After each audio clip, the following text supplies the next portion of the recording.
नमस्ते छात्राओं। तो कल हमने देखा था मधुबन पाठ और उस पाठ में अनुराग वर्मा ने डॉक्टर राजकुमार वर्मा जी का जो साक्षात्कार लिया था उसके बारे में हमने जानकारी ली थी। तो चलो आगे का भाग हम आज देखते हैं। तो कल हमने यहाँ पर देखा था कि जो गांधी जी ने कहा था कि अंग्रेजी की तालीम गुलाम बनाने का एक नुस्खा है, यानी एक उपाय है। तत्पश्चात लेखक ने वहाँ पर घोषणा कर दी थी कि आज से मैं स्कूल नहीं जाऊंगा। तो आगे का भाग हम देखते हैं।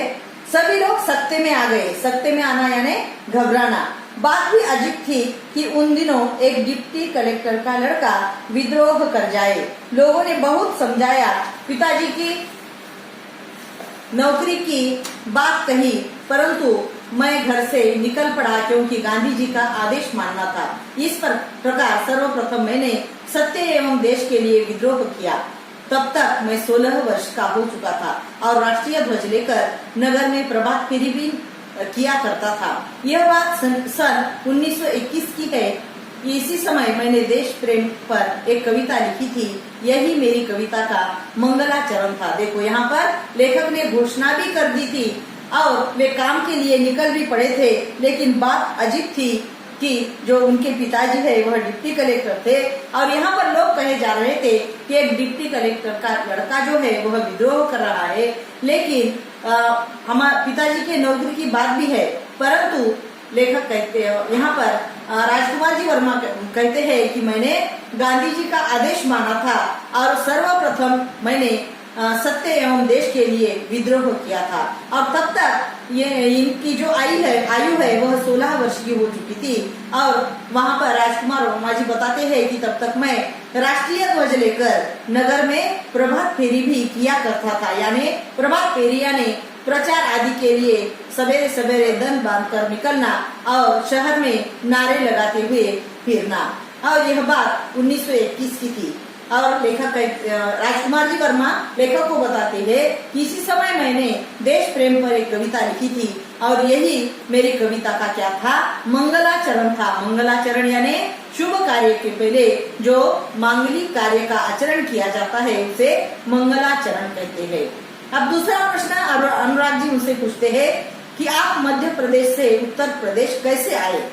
तब लेखक बताते हैं कि हिंदी के प्रेम ने मुझे मध्य प्रदेश से उत्तर प्रदेश आने के लिए प्रेरित किया था, क्योंकि उन दिनों क्या था, नागपुर विश्वविद्यालय में हिंदी जो है वह नहीं मानी जाती थी। और सन 1925 में इन्होंने इंटर की परीक्षा उत्तीर्ण की थी। इंटर की परीक्षा यानी 12वीं की परीक्षा। और तत्पश्चात उन्हें उच्च शिक्षा लेनी थी, इसीलिए उच्च शिक्षा हेतु वह प्रयाग विश्वविद्यालय में उन्होंने प्रवेश लिया और उन्होंने विश्वविद्यालय से एमए की परीक्षा जो है प्रथम श्रेणी में उत्तीर्ण की थी। इसके बारे में जानकारी उन्होंने दी। और मैंने देखा कि डॉक्टर साहब के चेहरे पर गंभीरता के भाव साफ प्रतिबिंबित हो रहे हैं। ऐसा प्रतीत हो रहा था कि जैसे वे अपने अतीत में खोए से गए और मैंने पुनः संभाल किया। देखो लेखक कहते हैं कि यहाँ पर मैंने देखा कि उनके चेहरे पर गंभीर भाव प्रतिबिंबित हो रहे थे, क्योंकि जो मन में जो हलचल उनके उठी थी उसके भाव चेहरे पर आ रहे थे और ऐसा प्रतीत हो रहा था कि वे अपने अतीत में खो गए हैं। अतीत में यानी उनके जीवन में जो बीता हुआ समय है उसमें खो गए हैं। और लेखक कहते हैं कि मैंने पुनः उनसे सवाल किया कि डॉक्टर साहब, प्राय ऐसा देखा जाता है कि कवियों एवं लेखकों के जीवन में उनका लौकिक प्रेम पारलौकिक प्रेम में बदल गया, क्या आपके साथ ऐसा ही हुआ है? यह प्रश्न पूछा। तब वे बताते हैं कि अनुराग जी, प्रेम तो क्या है, मनुष्य की एक प्राकृतिक प्रवृत्ति है। और उन्होंने बताया कि सन 1926 में उनका विवाह हो गया और वे गृहस्थी जीवन में आ गए। अब तब कहते हैं कि तब से मुझे सात्विकता और नैतिकता से प्रेम हो गया। और इसी समय वे कहते हैं कि सन 1930 में उन्होंने कबीर का रहस्यवाद लिखा था। और वे बताते हैं कि इतना अवश्य है कि मेरे जीवन में कुछ भी जो अनुभव है वह मेरी कविता के माध्यम से क्या हुए हैं, प्रेषित हुए हैं। और मुझे और एक बताते हैं कि मुझे बचपन से अभिनय का शौक था। उत्सवों इनके अवसर पर वह नाटकों में भाग लिया करते थे। अब ये उन्होंने बताया। और आगे बात बढ़ाते हुए और एक प्रश्न अनुराग जी ने उनसे किया कि डॉक्टर साहब, देश की राजनीतिक स्थिति के बारे में आपकी क्या राय है। तब डॉक्टर साहब बताते हैं कि मैं देश की राजनीति से हमेशा दूर रहा हूँ, क्योंकि राजनीति में क्या होता है, स्थिरता का अभाव होता है, स्थिरता नहीं होती है। और वे ये भी बताते हैं कि मैंने नेहरू जी, शास्त्री जी, इंदिरा जी, मोरारजी देसाई से मैं मिल चुका हूँ और उनसे मेरा परिचय भी है, परंतु मैं राजनीति से सदा दूर रहा हूँ, क्योंकि मुझे राजनीति में कोई रुचि नहीं थी। मैं साहित्यकार हूँ और साहित्य जो है, मैं साहित्य के चिंतन में विश्वास रखता हूँ, ये उन्होंने बताया।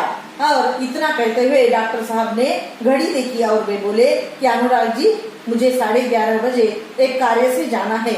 और तत्पश्चात उन्होंने मुझे कुशल अभिवाचक की भांति आशीर्वाद देते हुए विदा किया। देखो, लेखक बताते हैं कि डॉक्टर साहब जो है समय के बड़े पाबंद थे, इसीलिए घड़ी देखते हुए उन्होंने कहा कि अब 11:30 बजे एक कार्य से जाना है, इसलिए उन्होंने लेखक को आशीर्वाद दिया और घर से विदा किया। तो इस तरह जो अनुराग शर्मा जी ने राजकुमार जी का जो साक्षात्कार किया है, इस साक्षात्कार से उनके जीवन के अलग अलग प्रसंग के बारे में हमें जानकारी मिलती है।